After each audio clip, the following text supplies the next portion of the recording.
maintenant on en est sûr. Les militaires utilisent des avions pour former des nuages, voire même les ensemencer pour créer de la pluie, de la grêle ou de la neige. Mais est-ce bien tout? Comment expliquer toutes ces nuées qui quadrillent nos ciels tous les jours? Il doit y avoir une autre raison. L'aviation militaire en temps de paix protège ses populations, non? Alors voyons un peu de ce côté-là. Et là je tombe inévitablement sur les notions de réchauffement climatique. Je regarde 2 conférences du CFR, du Council of Foreign Relations, traitant de géo-ingénierie. Car il faut le savoir, outre le fait que cela se pratique depuis longtemps dans le secret absolu, les géo-ingénieurs, eux, veulent sortir de l'ombre, faire éclater au grand jour leur boîte de Pandore. À leur goût, trop de pays pratiquent ça de leur côté, créant ainsi une zizanie climatique. Il faut maintenant légiférer au niveau du globe cet instrument merveilleux qui va sauver les terriens d'un réchauffement climatique que les accords de Kyoto n'arrivent pas à annihiler. David Cave nous explique dans une autre conférence de manière plus didactique le problème auquel est confronté le monde. Il nous dit: imaginez une boîte avec 2 boutons sur le dessus. L'un met en place la géo-ingénierie mondiale pour un coût dérisoire, et dans le mois à venir on limite déjà le réchauffement de la planète. L'autre bouton, lui, impose aux industries de réduire leurs émissions à effet de serre. Malheureusement, le résultat ne commencera à se faire ressentir qu'au bout de 75 ans. Évidemment, vu de cette manière, on n'a pas vraiment le choix. Même si, comme il le dit, cela crée des pertes collatérales. Bon, d'accord, on nous protège. Mais avec quoi? Quels sont les produits utilisés? Pierre Buon. On sait très bien qu'il y a des résidus radioactifs comme le barium, de l'aluminium, du fluor. Le fluor, c'est encore autre chose, on se demande pourquoi. Il y a énormément de soufre à haute altitude. Les quantités d'avions qui, dès les premières heures du jour, on peut dire même de la nuit, sont loin vers l'ouest, avant la France, qui pulvérise déjà des panaches de produits. Et le matin, sur la France, il y a déjà des panaches au lever du soleil, très étalés. Alors on nous dit que c'est pour nous protéger, on veut bien le croire, mais avec ce qu'il y a dedans, on a du mal à le croire, parce que le barium s'attaque aux voies respiratoires. Tout comme l'aluminium aussi.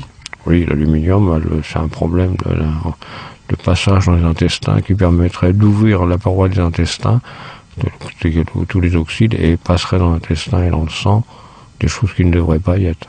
Bon, ces problèmes-là de géo-ingénierie, est-ce que ça concerne l'aviation civile ou l'aviation militaire? Disons on peut dire qu'il y a une connivence, puisque les avions civils ne peuvent plus descendre en dessous de 8000 pieds.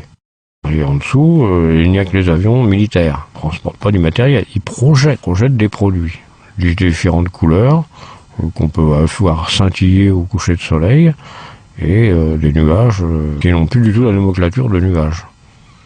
Et puis cet envahissement de Sirius, à grande altitude, qui prend des tortillons, des bouquets dans tous les sens, qui n'a rien à voir à ce que moi j'observais, ayant passé mon enfance près d'un terrain d'aviation en région parisienne, j'avais toujours les yeux dans le ciel. Et c'est très très rare maintenant quand on voit des nuages, disons, normaux. Oui, on a assisté à ça quand même l'an dernier avec la fameuse histoire de ce volcan qui a empêché toute aviation de circuler sur l'Europe pendant 1 semaine et demie. Sauf les avions militaires qui continuaient à projeter des traînées dans le ciel.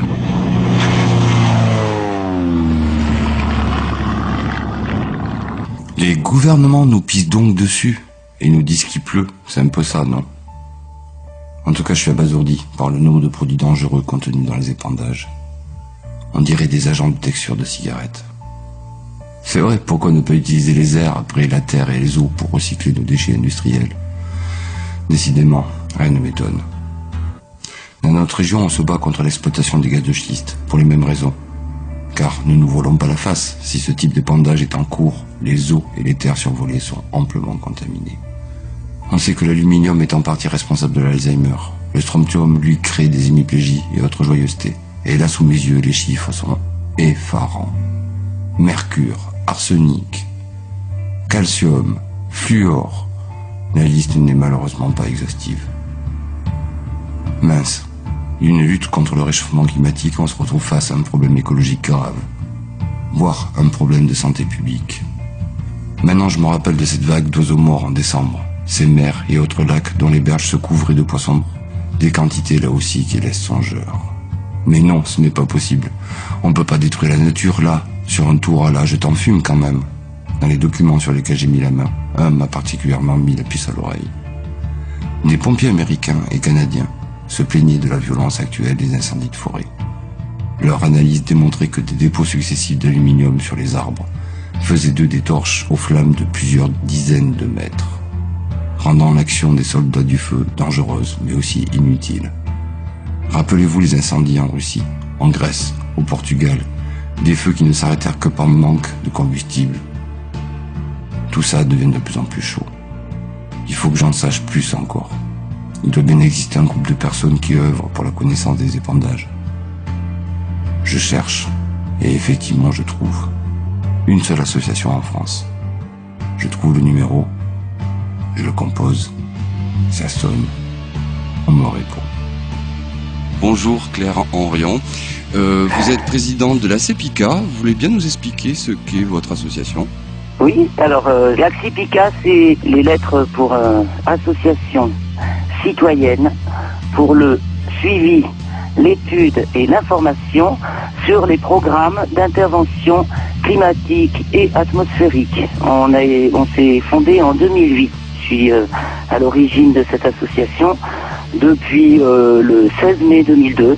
Après 3 ans de contact météo, aviation, gendarmerie, pour leur poser des questions et les inciter à faire le constat, devant la langue de bois générale. Mon collègue là de la région avait déjà commencé à enquêter sérieusement sur les brevets de modification climatique et d'épandage aérien. Il en existe depuis les années 1930, donc c'est absolument pas quelque chose incroyable comme on veut nous le faire croire. Ça existe, c'est sous couvert de secret militaire, à part ce qui est utilisé dans l'agriculture aussi pour les épandages, mais là ça se passe en plus basse altitude. Cette pratique fait partie d'une nouvelle science qui existe depuis une dizaine d'années, à savoir la modification, l'intervention sur l'atmosphère et la lithosphère, en fait tout l'environnement à l'échelle planétaire. C'est ça la géo-ingénierie. C'est très très très inquiétant. À votre connaissance, le phénomène existe depuis combien de temps ? Depuis 1995 aux États-Unis et au Canada de manière systématique. Et chez nous en France et en Europe, depuis 2002, ça c'est sûr, puisque je les ai vus. Apparemment, d'autres en ont vu déjà en 2001. Ça est devenu systématique en 2002. Est-ce que les produits qui seront épandus dans l'atmosphère sont dangereux pour la population et pour la faune et la flore ? C'est certain. Je veux dire, de toute façon, on s'amuse pas à épandre des produits dans l'atmosphère. Il y a des conséquences. Ce qui est certain, c'est que toutes les analyses convergent pour dire qu'il y a du barium, de l'aluminium, de tas d'autres produits. Aux États-Unis, ils parlent de manganèse aussi, des polymères divers. Des fois, on voit comme le 28 octobre 2009, on pouvait, chez nous, en tout cas, il y en a d'autres qui en témoignent à d'autres moments, des espèces de grandes toiles d'araignée, des gluantes qui descendaient, qui pendouillaient aux arbres, aux camions, tout ça. C'était assez surprenant. En fait, s'il s'agit vraiment de manipulation climatique, on peut penser que ça va dans le sens des populations. Mais dans ces cas-là, pourquoi autant de secrets ? Parce que c'est franchement honteux quand même. Premièrement, je dirais ça. C'est tellement honteux. On se doute bien que si on se met à en parler ouvertement, il va y avoir un soulèvement quand même populaire, on peut espérer. Que les gens ont du bon sens. Il y aura des gens qui diront non, on va pas faire ça. Le problème, c'est que là, justement, on dit rien et qu'il faut que les gens se réveillent par leur propre simple bon sens. Parce que ça crève tellement les yeux dans le ciel certains jours que c'est pas normal. Non, ce ne sont pas des avions de ligne. Il faut savoir que les 3 pilotes de ligne différents me l'ont dit, c'est un fait avéré, depuis l'an 2000, les avions de ligne doivent voler obligatoirement au-dessus de 8000 mètres. Auparavant, c'était 4000. Maintenant, depuis l'an 2000, c'est 8000. Or, toute la circulation aérienne, une grande partie de cette circulation aérienne qui fait ces horribles traînées, est largement en dessous de 8000 mètres. C'est l'espace militaire, en dessous de 8000 mètres. Est-ce que ça concerne l'aviation civile ou plutôt militaire ? Dans un premier temps militaire. Alors regardez des fois ces avions aux jumelles, vous verrez qu'il y en a qui sont tout noirs, il y en a qui ont marqué OTAN dessus, ou NATO, c'est la même chose en anglais. Après, il y a toutes sortes d'appareils qui circulent. Bon, on mène une enquête. On avait eu la puce à l'oreille par rapport aux compagnies low cost de l'aviation civile. Effectivement, depuis les années, 2003-2004, ils ont pris un essor considérable. On étudie leur coût de fuel, il est anormalement bas. Les compagnies low cost, pas au low cost, mais c'est bizarre, ça ressemble, de contribuer à l'effort d'épandage. Il y a quelque chose vraiment de tellement malsain, je veux dire, on se fait gazer, on veut nous gazer à l'échelle planétaire. Il faut s'en rendre compte, je crois que ça fait tellement peur au début que beaucoup de gens ferment les yeux. Oh, on nous en parle pas à la télé. Oh, les associations écologistes n'en parlent pas. Non, ils n'en parlent pas, on les a tous sollicités. Depuis 10 ans, il y a des gens qui leur écrivent, j'en fais partie. On a écrit une lettre collective au nom de l'association, une lettre ouverte, quasiment, personne n'a répondu. Ils se rangent derrière leur casquette eux aussi. Alors maintenant, au niveau des militants de base des associations écologistes, il y en a qui sont aussi dans notre association et qui font du travail à la base. Mais cette situation exige des individus qu'ils se fient à eux-mêmes et à leur bon sens pour admettre que non, c'est pas normal, et non pas s'en référer à des autorités entre guillemets. On est dans la civilisation du mensonge et de la langue de bois. Techniquement, j'avais envie de poser une question. Ces épandages-là se font par le biais des carburants ou alors, effectivement, il y a d'autres diffuseurs? J'ai vu des brevets déposés, on peut les trouver sur Internet, c'est assez facile. De toute manière, en fait, dès qu'on commence à mettre le nez là-dedans et qu'on pousse un petit peu les recherches, on peut trouver énormément de renseignements. Moi, je suis tombé sur des entreprises, notamment une sur Toulouse, qui fait des relevés de ces épandages-là, qui en a fait depuis 2003 un petit peu partout dans le monde. Donc, ma question était... techniquement, est-ce qu'on épand par le biais des carburants ou il existe d'autres moyens pour épandre? Alors, il y a un rapport excellent, très précis, très détaillé, qui a été fait par des ingénieurs et des spécialistes de l'aéronautique belge et hollandais. C'est le rapport Case Orange. Il est intégralement traduit en français et accessible par notre blog, accesipica.blogspot.com. Il a été présenté l'année dernière au premier symposium international pour la vérité à propos des épandages aériens, voilà, qui a eu lieu à Gand, en Belgique. Et donc il a été présenté là et il fait le point sur les différents carburants civils et militaires. Le civil, c'est comme le rouge dans les tracteurs, ça salit davantage. Donc ça fait des traînées de condensation effectivement plus visibles aussi. Une fois tout bien analysé, il en ressort qu'il n'y a pas que du carburant. Alors, et les produits peuvent être ajoutés au carburant ou dispersés par des containers à part. Ce que je voulais dire aussi, oui, c'est qu'on nous argumente que ce sont des traînées de condensation à cause du taux d'humidité qui dépasse 100% en dessous de 8000 mètres. À moi, quand j'étais petite, j'observais les traînées d'avion et j'ai appris que une traînée de condensation ne pouvait se former qu'au-dessus de 8000 mètres dans certaines conditions atmosphériques de pression, d'humidité et de température. Bon, les grosses traînées dégoûtantes qui salissent le ciel sont en dessous de 8000 mètres. Il y a maintenant aussi, grâce aux compagnies low cost, des épandages en haute altitude dans l'espace civil aérien qui, justement, d'après le rapport Case Orange, les produits sont brassés, forcément on est à la limite de la stratosphère et mettent 3 à 4 ans à retomber au sol. Tandis que les produits qui sont balancés en dessous de 8000 retombent plus vite. C'est cela qu'on trouve dans les analyses. Souvent. Parce que pas mal de membres ont fait faire des analyses d'eau de pluie, mais les analyses d'eau de pluie, il y a des produits d'épandage, mais il peut y avoir de tout dans l'eau de pluie, quoi. Donc on en est à vouloir faire des prélèvements au cul des avions ou de la spectrographie de leurs traînées. Quand on commence à faire des recherches sur Internet, on tombe très vite sur une version plus ou moins officielle, officieuse, disant que c'est pour nous protéger du réchauffement de la planète et pour limiter ce réchauffement-là. Êtes-vous d'accord avec ça? Justement, depuis 1995, je suis dans l'astronomie et je me suis penché particulièrement sur astronomie et climat. Quand l'histoire du CO2 cause de l'effet de serre sur Terre est sortie, mais je dis que c'est le gros alibi pour nous faire admettre les épandages. Parce que c'est pas vrai sur Terre. Le CO2 ne représente que 0,05% des composants de l'atmosphère. C'est la vapeur d'eau, l'énorme premier agent de l'effet de serre sur Terre, 80%. Or, on constate que quand ils épandent, En particulier, je pense que c'est les sels de barium qui font ça. L'atmosphère se réchauffe. L'humidité du sol est vite pompée, le sol se dessèche beaucoup plus vite qu'auparavant. Cette humidité est maintenue dans l'atmosphère. C'est donc la vapeur d'eau qui fait effet de serre, là. Il fait tout de suite 2 à 4 degrés de plus. Moi, je porterai un j'accuse sur la canicule de 2003 où, oui, naturellement, il y avait un temps de canicule, mais il y aurait eu 2 à 4 degrés de moins. Et le printemps aurait été légèrement plus arrosé. Je les ai observés retenir toutes les pluies de printemps, comme ça fait ce moment. Au printemps, les épandages retiennent beaucoup de pluie. C'est ce que je constate. Je jardine aussi depuis toujours.